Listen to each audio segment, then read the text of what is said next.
Information पसंद आए तो वीडियो को लाइक और चैनल को सब्सक्राइब जरूर करें। मूवी स्टार्ट होती है और हम एक पॉन्ड को देखते हैं जो कि न्यू इंग्लैंड में वाक़या है। वहाँ मैक नाम का डक अपनी फैमिली के साथ हंसी खुशी रह रहा था। उसके दो बच्चे थे, एक मेल डक जिसका नाम डेक्स और दूसरी फीमेल डक जिसका नाम गोएन था। वो पॉन्ड से निकलकर बाहर की दुनिया घूमना फिरना चाहते थे, लेकिन मैक ऐसा नहीं चाहता था कि उसके बच्चे कभी भी यहाँ से निकलकर बाहर जाएं। इसलिए वो उन्हें एक खौफनाक सी कहानी सुनाता है कि एक खूबसूरत पॉन्ड में बहुत सारे डक्स हंसी खुशी रहा करते थे, पर वहाँ रहने वाले दो डक बिल्कुल खुश नहीं थे और वो वहाँ से निकलकर बाहर की दुनिया देखना चाहते थे। लेकिन जब वो वहाँ से बाहर निकले तो हंटर्स ने उन्हें मार डाला। ये स्टोरी सुनकर गोएन बहुत डर जाती है, लेकिन डेक्स जानता था कि उसके डैड उसे इस तरह की कहानियाँ सुनाकर पॉन्ड से बाहर की दुनिया देखने से रोकना चाहते हैं और इन कहानियों में कोई रियलिटी नहीं,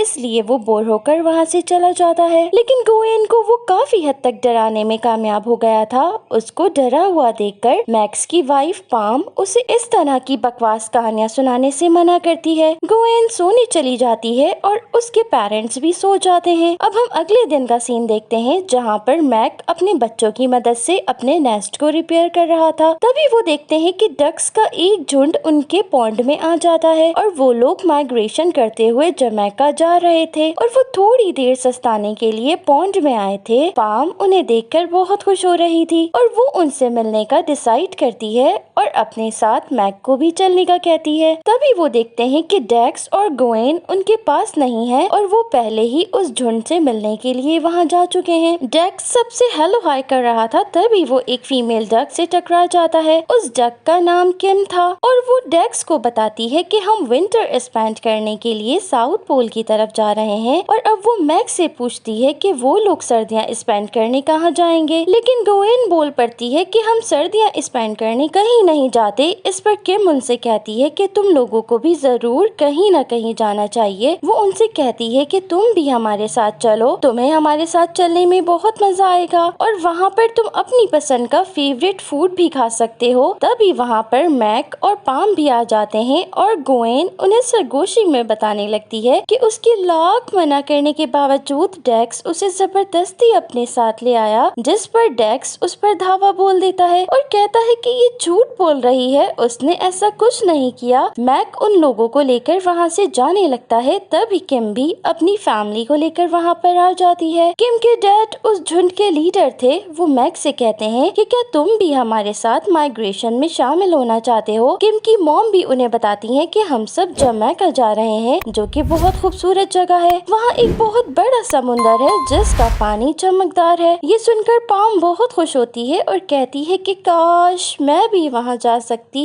झुंड का लीडर उन्हें अपने साथ चलने के लिए इनवाइट करता है और कहता है कि उन्हें वहाँ पर बहुत मजा आएगा, पर मैक को क्योंकि माइग्रेशन पसंद नहीं था इसलिए वो उनको इनकार कर देता है और कहता है कि हम तुम्हारे साथ नहीं जा सकते क्योंकि इस विंटर हम काफी बिजी हैं। किम की फैमिली ये सुनकर वहाँ से चली जाती है और इसी के साथ गोएन और डेक्स सैड हो जाते हैं। पाम भी मैक के इस रूड रवैये की वजह से बहुत अपसेट होती है। वो उससे लड़ना स्टार्ट कर देती है और कहती है कि हम इस पॉन्ड में रह रहकर बोर हो चुके हैं और कुछ भी हो इस बार हम भी बच्चों के साथ घूमने जाएंगे। लेकिन मैक को जाने में कोई दिलचस्पी नहीं होती। वो उन्हें समझाता है कि इस बकवास से वेकेशन पर जाने के लिए कोई बेवकूफ बाप ही होगा जो अपने बच्चों की जान जोखिम में डालेगा। पाम उससे कहती है कि तुम्हारी इस छोटी सोच की वजह से मैं अपनी सारी जिंदगी इस पॉन्ड के अंदर नहीं बर्बाद कर सकती। तुम अपनी खातिर हम सबकी खुशियाँ बर्बाद कर रहे हो। पाम उसे मजीद समझाती है कि बात सिर्फ माइग्रेशन की नहीं है, बल्कि बात है बच्चों के साथ एक खूबसूरत एडवेंचर करने की, जहाँ पर हम नई जगह देखेंगे, नई चीजों को डिस्कवर करेंगे और खूब ढेर सारी मस्ती करेंगे। लेकिन मैक को समझाना जुए शेर लाने के बराबर था। वो फिर भी माइग्रेशन पर राजी नहीं होता और साफ इनकार कर देता है। पाम बहुत नाराज होती है और वो मैक से कहती है कि उसे अपनी सोच बदलनी होगी और वो ये कहकर अपने बच्चों के साथ नेस्ट में चली जाती है। मैक पाम के इस रवैये से बहुत परेशान हो रहा था। रात को वो अपने अंकल डैन से इस बारे में बात करता है और वो पूरी अटेंशन से उसकी बात सुनते हैं और कहते हैं कि तुम अपनी जगह बिल्कुल सही हो। मैंने भी अपनी लाइफ में कभी भी माइग्रेशन नहीं की, जिसकी वजह से मेरा कोई दोस्त नहीं और मैं बिल्कुल तन्हा हूँ, लेकिन मैं फिर भी खुश खुश हूँ क्योंकि मेरे पास रहने के लिए एक खूबसूरत पॉन्ड और खाने के लिए बहुत सारी चीजें मौजूद हैं। मैक अंकल की बात सुनकर गहरी सोच में डूब जाता है और उसे एहसास होता है कि अगर वो अपने अंकल की तरह इसी पॉन्ड में रहा तो वो बिल्कुल अकेला रह जाएगा और उसका भी कोई दोस्त नहीं होगा,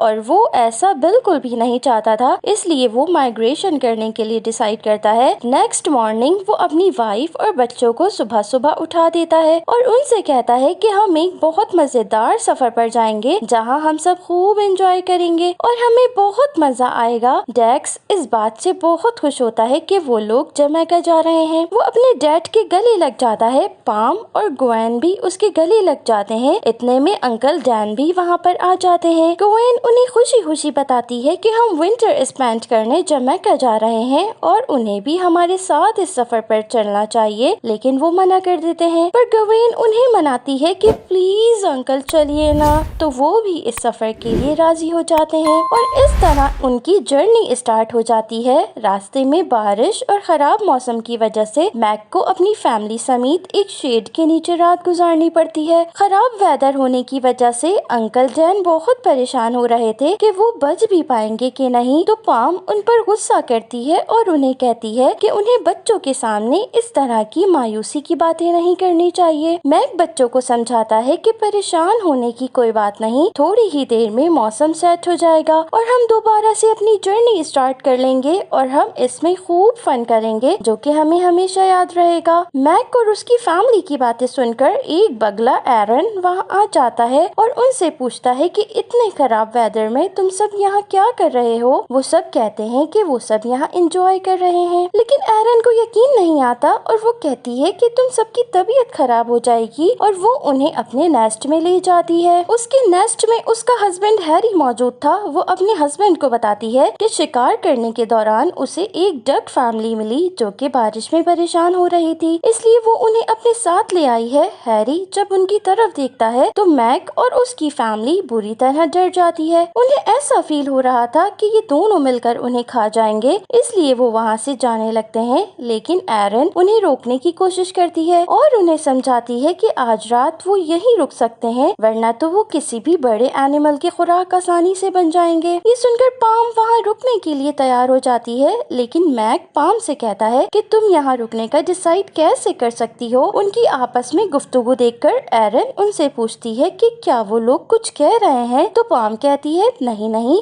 हम तो कुछ भी नहीं कह रहे, बल्कि हम तो इस नेस्ट की ब्यूटी की तारीफ कर रहे हैं। एरन उन्हें बताती है कि उन्हें यहाँ रहते हुए कुछ ही साल हुए हैं, वरना तो वो भी पूरी दुनिया में उनकी तरह माइग्रेशन करते रहते थे, लेकिन अब वो क्योंकि बूढ़े हो चुके हैं और उनमें पहले जैसी ताकत भी नहीं है, इसलिए अब वो यहीं रहते हैं। एरन उन्हें एक बिस्तर देते हुए कहती है कि तुम सब इस पर आराम से सो सकते हो, लेकिन वो बिस्तर नहीं बल्कि एक फ्राइंग पैन था और पाम को तो इस बारे में कुछ पता ही नहीं था क्योंकि वो दुनिया की चालाकियों से वाकिफ नहीं थी। उसे वो बिस्तर बहुत पसंद आता है और वो अपनी पूरी फैमिली के साथ उसमें चढ़ जाती है और एरन का शुक्रिया अदा करती है। एरन उनको वेलकम बोलकर सोने के लिए चली जाती है। आधी रात को डक फैमिली वहाँ से चुपके से भागने की कोशिश करती है, लेकिन तभी एरन और उसके हस्बैंड हैरी की आंख खुल जाती है और वो उनका रास्ता रोककर कहती है कि उन्हें अपने बिस्तर से बाहर बिल्कुल भी नहीं निकलना चाहिए क्योंकि यही वो टाइम है जब शिकारी अपने शिकार को पकड़ने के लिए निकले होते हैं। उसकी बातें सुनकर मैक खौफजदा हो जाता है और उसे लगता है कि एरन उसे और उसके बच्चों को मार डालेगी और वो अपने बच्चों को वहाँ से भागने का कहता है, लेकिन तभी एरन को महसूस होता है कि नेस्ट में कोई जानवर आ गया है जो मैक के बच्चों को मार डालेगा, इसलिए वो उनका रास्ता रोककर उन्हें बचाने के लिए आगे बढ़ती है, लेकिन मैक और पाम उसे पकड़ लेते हैं और बच्चों को दरवाजे की तरफ भागने का कहते हैं।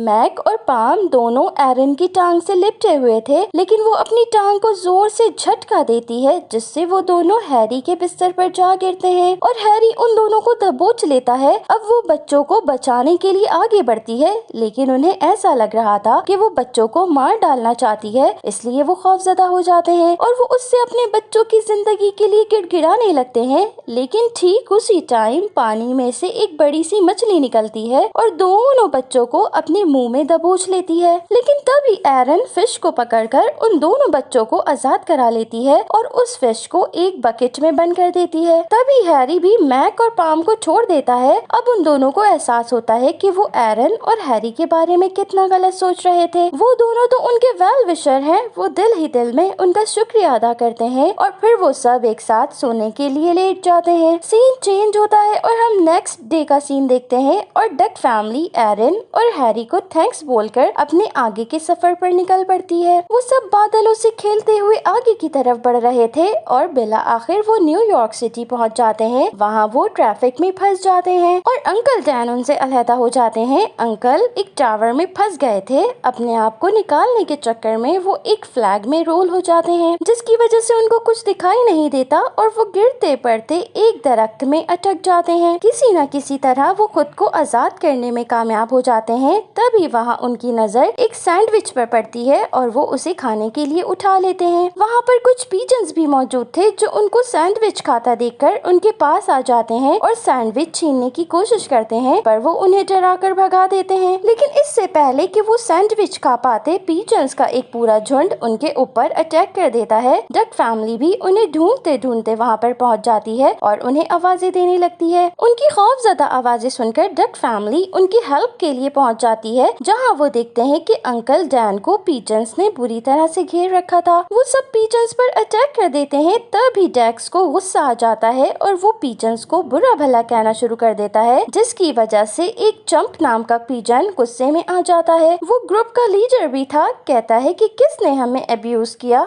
सारे पीजन्स डेक्स की तरफ इशारा करते हैं। वो उसे अपने पास बुलाता है और पीजन्स उसे पकड़कर चंप के पास ले जाते हैं। चंप उसे डराने की कोशिश करता है। ये सिचुएशन देखकर पाम को एक आइडिया आता है और वो सैंडविच को आधा आधा डिवाइड करने का कहती है, जिसके लिए चंप तैयार हो जाता है और वो पाम से एक्सक्यूज करता है कि मैं अपने और झुंड के बारे में ऐसी बातें सुनकर गुस्से में आ गया था, और कहता है कि मैं दिल का बहुत अच्छा हूँ। इसके साथ ही वो मैक और उसकी फैमिली की मदद करने का भी वादा करता है। पाम उसे बताती है कि हम सब जमैका की तरफ माइग्रेट कर रहे थे, लेकिन हम रास्ता भूल गए हैं। चंप का दोस्त डेल रॉय, जो कि एक तोता है, वो भी जमैका से था, जिसे एक खतरनाक शेफ ने पकड़कर कैद कर लिया था और अब वो हर वक्त बहुत सैड और मायूस रहा करता था। लेकिन वो मेरा दोस्त है। और चंप कहता है कि वो मेरे कहने पर तुम्हारी मदद जरूर करेगा और वो तुम्हें जमैका का रास्ता बताएगा। इसके साथ ही वो डक फैमिली को अपने पीछे आने का कहता है। अब वो लोग उड़ते हुए एक होटल की छत पर लैंड करते हैं। चंप एक सीक्रेट पाथ के जरिए डक फैमिली को डेल रॉय के पास पहुंचा देता है। चंप डेल रॉय और डक फैमिली की मुलाकात करवाता है। मैक उससे जमैका जाने का रास्ता पूछता है। वो उन्हें जमैका का रास्ता बताता है और इसके साथ ही वो अपने फैमिली मेंबर्स को याद करके रोने लगता है, जिसे देखकर डेक्स बहुत अजीब सा फील करता है और वो अपने डैड से कहता है कि हम डेल रॉय को आजाद कराकर अपने साथ ले चलते हैं। उस पर मैक उससे कहता है कि हम ऐसा नहीं कर सकते। तभी डेक्स को एक आइडिया आता है और वो कहता है हम क्यों न चाबी लाकर डेल रॉय को आजाद करवा दें। डेल रॉय कहता है कि ऐसा मुमकिन नहीं है, क्योंकि इसकी चाबी शेफ के पास होती है और वो बहुत खतरनाक है। कोई भी उसके पास जाने की गलती मत करना, वरना वो तुम्हें मार डालेगा। ये सुनकर सब खौफजदा हो जाते हैं। डेक्स कहता है कि किसी को भी परेशान होने की कोई जरूरत नहीं, क्योंकि चाबी मैं लेकर आऊंगा। लेकिन मैक जब ये सुनता है तो वो उसको पकड़ लेता है और वो खुद चाबी लेने जाने की डिसाइड करता है। वो किसी न किसी तरह किचन में पहुंच जाता है और जब वो शेफ को पहली दफा देखता है तो बहुत डर जाता है, क्योंकि वो बहुत खौफनाक लग रहा था। तो उसकी नजर शेफ के ड्रेस पर पड़ती है, जिसके पीछे चाबी लटक रही थी। वो छुपते छुपाते चाबी हासिल करने के लिए आगे बढ़ता है।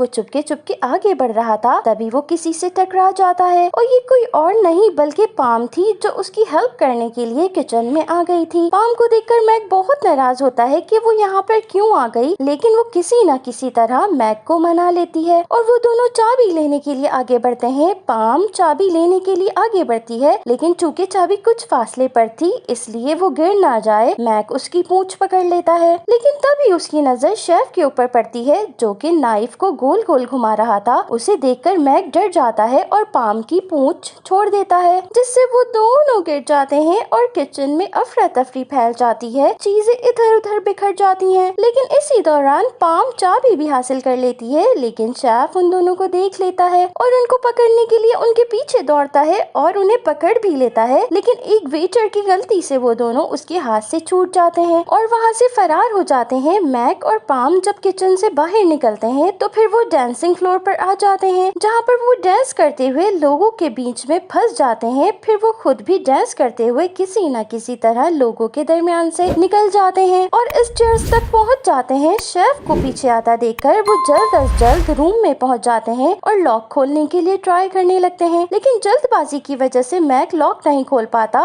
और अंकल डैन के पीछे से जोर से मारने की वजह से चाबी मैक के पेट में चली जाती है। जम जब देखता है कि शेफ ऊपर आ रहा है तो वो डोर को लॉक कर देता है। मैक और बच्चों की लाख कोशिशों के बावजूद भी चाबी मैक के पेट से नहीं निकल पाती। तभी शेफ दरवाजा तोड़कर अंदर आ जाता है, पर वो लोग छुप चुके थे। लेकिन तभी बलून के शोर की वजह से शेफ देख लेता है कि वो लोग कहाँ छुपे हुए हैं। वो सभी को पकड़ लेना चाहता था, लेकिन मैक उसके मुंह पर जोर से अपनी बैक साइड मारता है और चाबी उसके पेट से निकल आती है और वो उड़ती हुई डेल रॉय तक पहुंच जाती है। डेल रॉय लॉक खोलकर केज से आजाद हो जाता है। डेल रॉय वहाँ से बाहर निकल आता है और बाकी सब भी उसके पीछे पीछे आ जाते हैं। डेल रॉय बहुत खुश था। वो डक फैमिली को गले लगाकर बहुत प्यार करता है, स्पेशली मैक की बहादुरी की बहुत तारीफ करता है। मैक बहुत खुश हो रहा था। डेल रॉय वादा करता है कि वो सबको अपने साथ जमैका ले जाएगा। ये सुनकर डक फैमिली बहुत खुश हो जाती है। सब चम को बाय कहकर जमैका की तरफ रवाना हो जाते हैं। अब हम नेक्स्ट मॉर्निंग का सीन देखते हैं, जहाँ पर सारे बर्ड्स ने अपना सफर जारी रखा हुआ था। डेल रॉय डक से कहता है कि मुझे बिल्कुल यकीन नहीं हो रहा कि हम कुछ ही देर में समुद्र के ऊपर पहुँचने वाले हैं। वहाँ कुछ देर आराम करने के बाद फिर हम लोग मेरी प्यारी सिटी जमैका पहुँच जाएंगे। पाम डेल रॉय से पूछती है कि मैंने सुना है कि जमैका का समंदर रात को शाइन करता है, क्या ये दुरुस्त है? डेल रॉय बताता है कि सुनी सुनाई बात पर क्या यकीन करना, तुम ये सब अपनी आंखों से देखना और फिर बताना कि जमैका का समुंदर कैसा है और रात के टाइम वो कैसा लगता है। इतने में ग्वेन के पेट में दर्द होने लगता है और वो सबको वॉशरूम जाने के लिए रोकती है। ग्वेन वॉशरूम से फ्री होने जाती है, तभी अचानक वो चिल्लाने लगती है। उसे लगता है कि जैसे कोई उसे देख रहा है। मैक भागता हुआ आता है और जब वो वहाँ से झाड़ियों को हटाता है तो वो एक दरवाजा था। वो लोग दरवाजे से अंदर एंटर होते हैं और छुप कर देखते हैं कि यहाँ क्या हो रहा है। तो उन्हें व्हाइट डक्स का एक झुंड नजर आता है जो कि योगा कर रही थी। अंकल डैन के बोलने की वजह से वो डक्स उन लोगों को देख लेती हैं और वो दौड़कर उनके पास आ जाती हैं। वो गेस्ट को देखकर बहुत खुश हो रही थी। गोगो जो सब डक्स में सीनियर था, वो सारे गेस्ट को वेलकम करता है। मैक गोगो से पूछता है कि तुम सब यहाँ पर क्या कर रहे हो, तो गोगो उन्हें बताता है कि सारे डक्स हेवन के डोर के ओपन होने का वेट कर रहे हैं। इतने में डोर ओपन हो जाता है और वो लोग देखते हैं कि डोर के दूसरी तरफ एक बहुत खूबसूरत सा बाग है, जहाँ की खूबसूरती बेमिसाल थी। दरअसल वो एक डक फार्म था और वहाँ की टेक केयर एक कपल किया करता था। फार्म को देख के वो लोग बहुत हैरान हो रहे थे और वो गोगो और बाकी डक्स के साथ एक गाड़ी पर सवार हो जाते हैं। गोगो कहता है कि तुम सब हमारे गेस्ट हो और तुम लोग जब तक चाहो यहाँ पर विदाउट हेजिटेशन रह सकते हो। उस खूबसूरत सी फार्म को देखकर पाम का वहाँ रुकने का दिल चाहता है और मैक उसे इसकी परमिशन दे देता है। वो कहता है कि हम ना सिर्फ यहाँ रुकेंगे बल्कि खूब एंजॉय करेंगे। इसके साथ ही वो पूरी फैमिली स्विमिंग पूल में एंजॉय करने लगती है और ढेर सारा फन करती है। डेक्स को कुछ अजीब सी आवाजें आने लगती हैं और जब वो वहाँ जाकर चुपके से देखता है तो वो तो एक बड़ा सा ट्रक था और उस ट्रक में से शेफ उतरता है जो कि डक फार्म की वाइफ को कुछ पैसे देता है। इस बात से बेखबर गोगो तमाम डक्स के सामने बहुत खुश होता है और कहता है कि फार्म ऑनर हमें पिकनिक के लिए ले जा रहे हैं, इसलिए तमाम डक्स जल्दी से ट्रक में सवार हो जाएं। गोगो की बात सुनकर तमाम डक्स तेजी से ट्रक के अंदर चढ़ने लगती हैं। डेक्स जब ये देखता है तो वो गोगो के पास जाता है और उसे बताता है कि फार्म ऑनर ने तुम्हें उस शेफ के हाथों बेच दिया है और वो तुम्हें अपने होटल में ले जाकर काट देगा और अपने कस्टमर्स को खिलाएगा। मैक जब ये देखता है तो वो भागता हुआ डेक्स और गोगो के पास आता है और पूछता है कि यहाँ पर क्या हो रहा है। तो डेक्स उसे बताता है कि फार्म ऑनर्स ने तमाम डक्स को शेफ के हाथों बेच दिया है। मैक डेक्स को पाम के पास जाने को कहता है, लेकिन वो ट्रक के पास जाता है और तमाम डक्स को होशियार रहने को कहता है। तभी शेफ वहाँ पर आ जाता है और वो डेक्स के पैरों पर अपना पैर रख देता है, जिसकी वजह से उसके दोनों पैर टूट जाते हैं। डेक्स के चीखने चिल्लाने की आवाज सुनकर जब मैक जाता है तो वो डेक्स को मुसीबत में देखकर शेफ के ऊपर अटैक कर देता है और तमाम डक्स को वहाँ से भाग जाने को कहता है। डक्स अंधाधुंध भागना शुरू कर देती हैं, जिससे शेफ गिर जाता है और डक्स को अपनी जान बचाने का मौका मिल जाता है। शेफ के पीछा करने के बावजूद डक फैमिली और सारी व्हाइट डक्स अपनी जान बचाकर उड़ने में कामयाब हो जाती हैं। मैक अपनी फैमिली और अपने तमाम डक्स डक्स फ्रेंड को थका हुआ देखकर कुछ देर रेस्ट करने का मशवरा देता है और फिर वो लोग एक जगह पर लैंड करते हैं। पाम अब मैक से पूछती है कि आखिर वहाँ ऐसा क्या हुआ था जिसकी वजह से हमें वहाँ से दुम दबा कर भागना पड़ा। तो मैक डेक्स को डांटने लगता है और कहता है कि आज ही अपनी गलती की वजह से शेफ के हाथों मारा जाता। मैक के यूं सबके सामने डांटने की वजह से डेक्स उससे नाराज होकर वहाँ से चला जाता है। मैक सारी डक्स को रेस्ट करने का कहता है। सारी डक्स चूंकि बहुत थक चुकी थी इसलिए वो सोने चली जाती हैं। लेकिन डक्स को नींद नहीं आ रही थी और वो तमाम डक्स से थोड़ा दूर चला जाता है। ग्वेन उस पर नजर रखे हुए थी,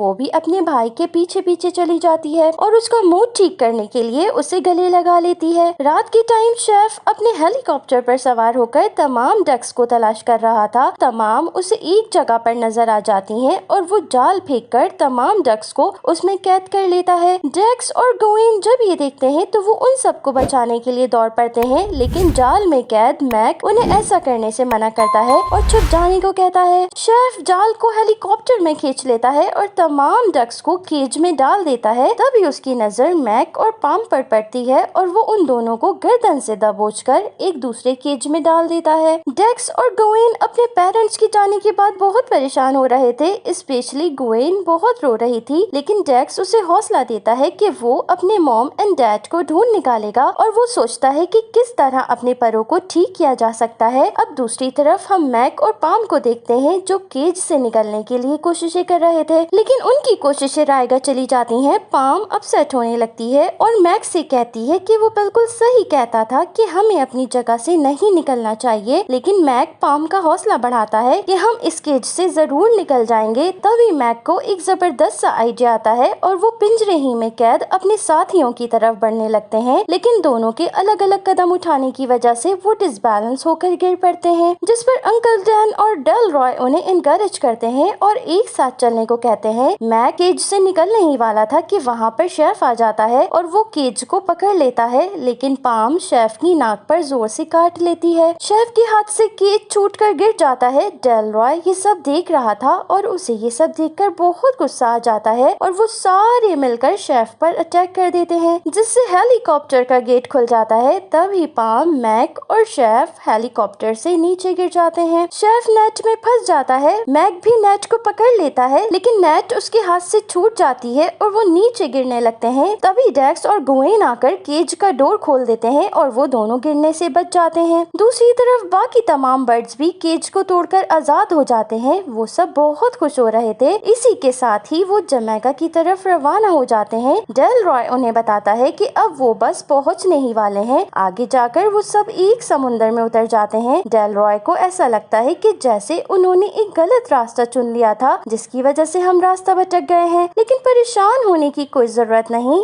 हमें बस उस ग्रीन स्टैचू पर दोबारा से वापस जाना होगा। उसकी बात सुनकर सभी सैड और अपसेट हो जाते हैं, लेकिन तभी मैक पानी को शाइन करते हुए देखता है और कहता है कि साथियों घबराओ नहीं, हम सही जगह पहुंच चुके हैं। और इसके साथ ही सब खुश हो जाते हैं और अब वो सब सूरज की पहली किरण के साथ वहाँ पर मौजूद पहाड़ों को देखते हैं। मैक डेक्स से कहता है कि अब आगे का रास्ता तुम हमें बताओगे और इसके साथ ही तमाम बर्ड्स फिजा में आ जाते हैं और पहाड़ पर पहुंचकर बहुत खुश होते हैं, जहाँ पर डेल रॉय अपनी फैमिली से मिलता है और खूब एंजॉय करता है। दूसरी तरफ हम मैक की फैमिली को देखते हैं, जहाँ पर उनकी मुलाकात उसी डक फैमिली से होती है जो कि माइग्रेशन के टाइम पर कुछ देर के लिए उनके पॉन्ड में आकर रुके थे। सभी वहाँ पर आकर बहुत खुश थे और बहुत एंजॉय कर रहे थे। मैक्स पाम को थैंक्स कहता है। वहाँ खूब एंजॉय करने के बाद जब उनके जाने का टाइम आता है तो ग्वेन अपने साथ एक क्रोकोडाइल को ले जाने की बात करती है। क्रोकोडाइल साथ चलने से मना कर रहा था। तभी पाम ग्वेन को समझाती है कि वो हमारे साथ नहीं चल सकता और तुम्हें उसे यहीं छोड़कर जाना होगा। तो ग्वेन बहुत मुश्किल से उसे बाय कहती है। तभी हम मैक को देखते हैं जो कि कुछ पेंगुइन को अपने साथ ले आया था और वो उन्हें साउथ पोल छोड़ने की बात करता है, लेकिन अंकल डैन मना करते हैं। लेकिन सब एक साथ मिलकर अंकल डैन को मनाने लगते हैं और एट लास्ट वो मान जाते हैं।